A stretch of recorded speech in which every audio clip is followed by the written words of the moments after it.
அன்னப்பொடி என்று ஒரு பொடி செய்வாங்க வீட்டில், நாமளே செஞ்சு வச்சுக்கலாம். இதெல்லாம் உடனே இதுக்கு அன்னப்பொடி செய்கிறதுக்கு உடனே போய் ஏதாவது நியூட்ரிஷன் கோர்ஸ்லாம் படிக்க வேண்டாம். நீங்களே தேடி பார்த்தீங்கன்னா அந்த அன்னப்பொடி செய்கிறது வீட்டில் சித்த மருத்துவம் அதை அஷ்டச்சூரணம்னு சொல்லும். 8 சரக்கு உள்ளது அன்னப்பொடி. சுக்கு, மிளகு, திப்பிலி, ஏலக்காய், சீரகம், பெருஞ்சீரகம், இது மாதிரி 8 சரக்கு, கருவேப்பிலை, இந்துப்பு, அவ்வளோதான். அதை பொடி செய்து அதை சாதத்தில் போட்டு சாப்பிடுவாங்க. சீரணத்தை செம்மைப்படுத்துவது. ஏன்னா இன்னைக்கு ரொம்ப ரொம்ப முக்கியம், பல நோய்கள் ஆரம்பிக்கிறது வயிற்றில் இருந்து தான்.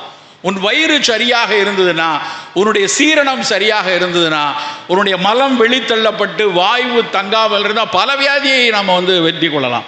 வயிறு சரியாக இருந்ததுன்னா இன்னொரு முக்கியமான விஷயம் என்ன தெரியுமா? வயிற்றில் நமக்காக உழைத்து கொண்டிருக்கக்கூடிய நுண்ணுயிரிகள் சந்தோஷமா இருக்குன்னு அர்த்தம்.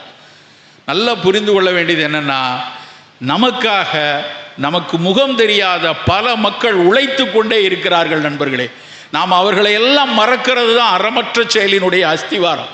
இப்போ நம்ம இங்கே உட்கார்ந்துருக்கோம் அப்படின்னா, இங்கே நம்ம எல்லாரும் உட்கார்ந்ததுக்கோ நான் வந்ததுக்கோ நமக்கு தெரிந்தவர்கள் மட்டுமா காரணம்? எத்தனை பேருடைய உழைப்பு நம்ம இங்கே கொண்டு உட்கார வச்சிருக்கு.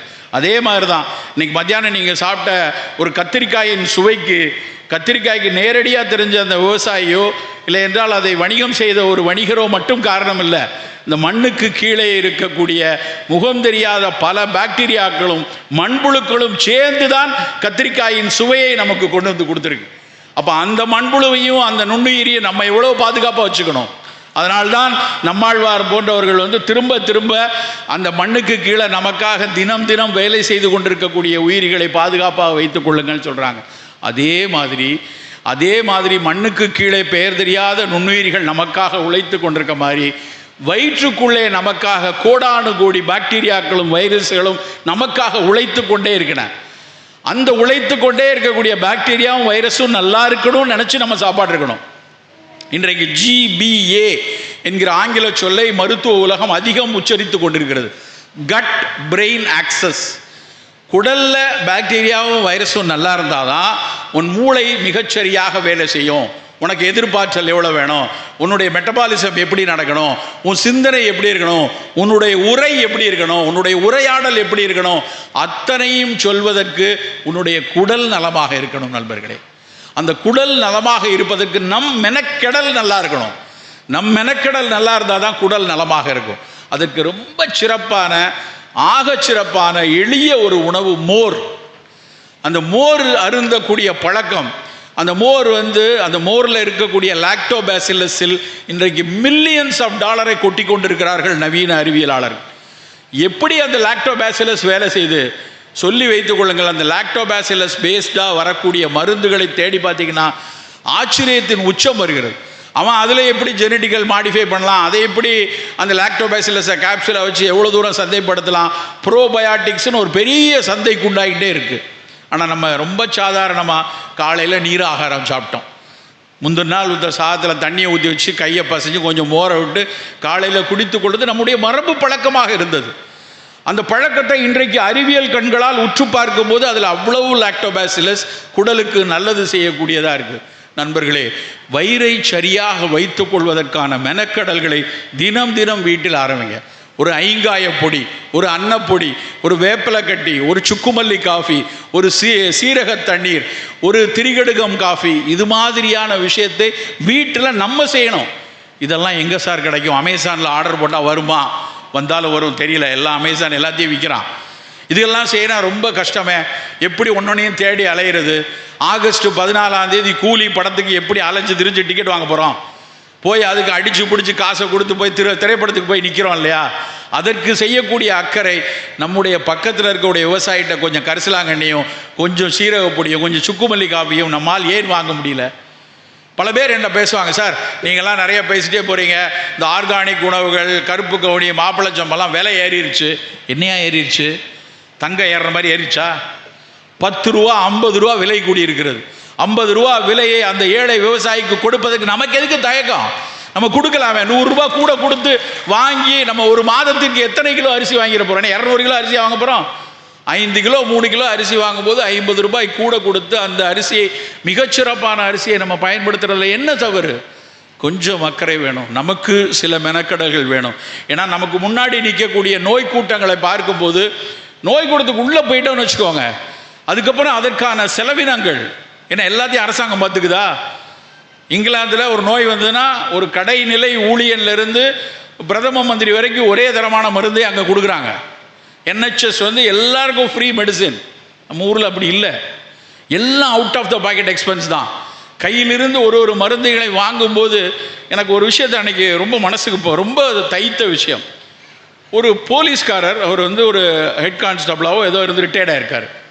அவருக்கு வந்து உணவு குழலினுடைய கடைசி பகுதியிலையும் இறப்பையினுடைய மேல் பகுதியில் ஒரு புற்றுக்கட்டி, நெஞ்ச கறிக்குது, எது கழிக்குது, ரொம்ப நாளாக நேரம் தப்பி சாப்பிட்றது, கடுமையான வேலை சுமை, வீட்டில் பல்வேறு அழுத்தங்கள். அவருக்கு வந்து ஒரு சின்ன புற்று. ரிட்டையர்டாகி 1.5 வருஷம் தான் இருக்குது. 2 பிள்ளைங்க இருக்காங்க, ஒரு பொண்ணு கல்யாணம் பண்ணணும்னு எல்லாம் இருக்குது. இந்த வயிற்றில் இந்த கட்டிக்கு வந்து நான் வந்து பார்த்து கண்டுபிடிச்சிட்டேன். ஒரு மருத்துவரை அனுப்பி கேட்குறேன். அவர் சொல்கிறாரு, சார் ஆரம்ப கட்டம் தான், கொஞ்சம் கீமோ சிகிச்சை கொடுத்து அதுக்கப்புறம் வேணும்னா அது அறுவை சிகிச்சை பண்ணிடலாம் அப்படிங்கிறோம். அப்போ அந்த மருத்துவர் சொல்கிறாரு, ஒரு கீமோவுக்கு வந்து இவ்வளோ 40,000 35,000 ஆகும், ஒரு 6 கீமோ எடுக்கணும்னு இவ்வளோ பணம் செலவாகும்னு சொல்கிறாங்க. அந்த காவலர், ஓய்வு பெற்ற காவலர் என்ன சொல்கிறார், இதெல்லாம் வேணாங்க, போதுங்க, இது ஒரு 4-5 லட்சம் இப்போ சொல்கிறாரு, அதுக்கப்புறம் இன்னும் ஒரு 3-4 லட்சம் ஆகும், நான் இருந்தால் இன்னும் ஒரு 3-4 வருஷம் இருப்பேனா, போய் சேரங்க, என் பிள்ளைகளுக்கெல்லாம் நிறையா வேலைகள் இருக்குது, இங்கே இருக்குது, கடனை வாங்கிலாம் பண்ண முடியாது அப்படின்னு அவர் முடிவெடுக்கிறார். கடுமையான வாக்குவாதம் எனக்கும் அவருக்கும். இல்லைங்க, இதுக்கெல்லாம் அரசாங்கத்திலேருந்து இவ்வளோ உதவி இருக்குது, அதை எடுத்துக்கலாம், அது போக மீதி இருக்குது, இதுக்கு ஏதாவது பண்ணிக்கலாம் அப்படின்னா அவர் தன்னுடைய ஏழ்மையையும் தன்னுடைய செலவு செய்ய முடியாத ஒரு கடினத்திலையும் மரணத்தை ஏற்றுக்கொள்ளக்கூடிய மனநிலைக்கு வரார். அதே நேரத்தில் அடுத்த வாரத்தில் ஒரு பேஷண்ட் வராங்க. அவங்க பூனாவில் இருந்து சென்னையில் இருக்கக்கூடிய ஒரு பிரபல மருத்துவமனைக்கு ஏர்லிஃப்ட் பண்ணி வருது அந்த அம்மா. ஒரு கீமோவுடைய விலை வந்து 17 லட்சம். 12 மாதங்கள் கொடுக்க போகிறாங்க. 17 லட்சம் ரூபா கொடுக்கறதுக்கு தனி விமானத்தில் வந்து சிகிச்சை எடுக்கக்கூடிய ஒரு மக்களும் தன்னுடைய ஓய்வூதியத்தால் தன்னுடைய இரைப்பை நோயை பார்த்து கொள்ள முடியாத ஒரு சமச்சீரற்ற நிலையில் தான் இந்தியா இன்றைக்கும் இருக்கிறது நண்பர்களே. அப்படி இருக்கிற சூழல்ல அவராவது ஓய்வூதியம் பெறக்கூடிய நபர், அதையும் தாண்டி விளிம்பு நிலையில் இருக்கக்கூடிய நமக்கு ஏதாவது ஒரு நோய் வந்ததுன்னா எவ்வளவு சிக்கல்களுக்குள்ளே போய் நம்ம நிற்போம் நினச்சி பாருங்க. ஒரு பெண்மணி வந்து ஒரு ஸ்கூல் டீச்சர், அவங்களும் ரிட்டையர்டு. அவங்க பொண்ணு கூட்டு வராங்க. அந்த பொண்ணு கூட்டு வந்து அந்த அம்மாவை கூட்டு வந்துட்டு வந்திருக்காங்க. கையில் பெரிய ஃபைலு. அந்த ஃபைலை திறந்து பார்த்தா புற்றுநோய் வந்து சற்று பரவி இருக்குது, மார்பக புற்றுநோய். நான் பார்த்த உடனே, என்னம்மா நீங்கள் இதை முதலே கவனிக்கலையா, ஏன் இவ்வளவு பரவிக்கிறேன்? அந்த பொண்ணு வந்து அவங்க அம்மா அப்படி ஒரு முறைச்சி பார்க்குறா. சொன்னால் கேளுங்க, நல்லா கேளுங்க அப்படின்னு அப்படி ஒரு கோவத்தோடு அந்த பொண்ணு சொல்லுது. அந்த பொண்ணு அமெரிக்காவிலிருந்து வந்திருக்கிறது, திருமணமாகி அமெரிக்கா போயிடுச்சு. அப்போ இந்த அம்மா அப்படியே இருக்குது. நான் ஒன்று கேட்டேன், அம்மா நீங்கள் ஆசிரியை, ஸ்கூல் டீச்சராக இருக்கீங்க, செல்ஃப் பிரெஸ்ட் எக்ஸாமினேஷன் தெருவாக சொல்கிறாங்க, உங்கள் மார்பில் ஒரு கட்டி இருக்கிறதே உங்களால் உணர முடியலையா, ஏன் பார்க்காம விட்டீங்கன்னு கொஞ்சம் எனக்கு ஒரு கோபமாகவும் இருந்தது. என்ன படிச்சிருக்காங்க, தன்னுடைய மார்பு கட்டியே முதல்ல தெரியாமல் போயிடுச்சு, இது ஒன்றும் அந்த காலம் கிடையாது, இப்போ எவ்வளோ விளம்பரங்கள் இருக்குது தெரியலையான்னு ஒரு ஆதங்கத்தில் நான் கேட்குறேன். அப்புறம் சரி இன்னும் கொஞ்சம் குறைச்சிட்டே, இல்லைம்மா அப்புறம் அடுத்தடுத்து என்ன செய்யணும், கொஞ்சம் நுரையீரலில் பரவிருச்சு, கொஞ்சம் எலும்பில் இருக்குது, சிகிச்சைகள் நவீன மருத்துவத்தில் போயிட்டுருக்கு, கூடுதலாக என்ன உணவு எடுக்கணும், என்ன ஏதாவது மூலிகைகள் கொஞ்சம் பயன்படுமான்னு கேட்க என்கிட்ட வந்திருக்காங்க. அதையெல்லாம் பேசி பயப்படாதீங்க, நல்லா இடம், என்னையோ இப்போ பார்த்துக்கிட்டீங்க, பரவாயில்லன்னு அனுப்பிட்டேன். ஆனால் என் மனதில் ஓரமாக ஒரு ஆதங்கம், அந்த டீச்சர் ஏன் பார்க்காம போயிட்டாங்க அப்படின்னு. மருந்து வாங்குவதற்கு வெளியே போயிட்டு மருந்தெல்லாம் வாங்கிட்டு கொஞ்ச நேரம் கழித்து அந்த அம்மா மட்டும் உள்ளே வருது. உள்ளே வரும்போது அந்த அம்மா சொன்னது தான் என்னால் தாங்கிக்கவே முடியல. டாக்டர் ஒரு 2 நிமிஷம் பேசலாமாண்ணா, வாங்க உட்காருங்க. உட்கார்ந்த உடனே சொல்கிறாங்க, உங்கள்கிட்ட என்னை குற்றச்சாட்டு பண்ணி பேசுனால அவன் என் மூத்த மக, அவள் வந்து கல்யாணம் பண்ணி அமெரிக்காவில் இருக்கா, எனக்கெல்லாம் மார்பு கட்டி இருக்குன்னு 4 வருஷம் முன்னாடியே தெரியும். என்னம்மா அப்படி சொல்கிறீங்க, கட்டி இருக்குன்னு தெரியும்னா பார்க்க வேண்டியதானே, ஏன் பார்க்கல? எனக்கு கட்டி இருக்குன்னு தெரியும் போது என் பெண்ணுக்கு நான் வந்து வரன் பார்த்து கல்யாணம் நிச்சயமாகிற சுச்சுவேஷனில் இருக்குது. ஒருவேளை எனக்கு மார்பில் புற்றுக்கட்டின்னு வந்துருச்சுன்னா என் பிள்ளையோட கல்யாணம் நின்றுமோ, மரபு ரீதியாக அந்த பெண்ணுக்கு வந்துருமோன்னு அச்சப்பட்டுருவார்களோ அப்படின்னு நினச்சி நான் யார்கிட்டையும் சொல்லாமல் விட்டு அப்படியே நான் விட்டுட்டேன். இன்றைக்கி இவ வந்து பேசுகிறா அப்படின்னு அவங்க சொன்னாங்க. வேதனையாக இருந்தது. எவ்வளவு கேடுகட்ட சமூகத்தில் நாம் இருக்கிறோம். அந்த அம்மாவின் குறையில்லை, ஆனால் நம் சமூகம் இன்றைக்கும் வந்து நோயை விட இந்த மாதிரி விஷயங்களை, அந்த அம்மாவை பாதுகாக்கணுங்கிறத விட அந்த அம்மாவுக்கு இருக்கான அச்சத்துக்கு காரணம் நம் சமூகம் இப்படியான ஒரு விஷயத்தில் இருந்துட்டு. ஸோ இப்படியான ஒரு நோய் என்பது தட்டையாக அவர்களை மட்டும் பாதிக்கக்கூடிய விஷயம் இல்லை, கூட இருக்க எல்லாத்தையும் பாதிக்கக்கூடிய ஒரு விஷயமாக மாறிக்கொண்டிருக்கிறது.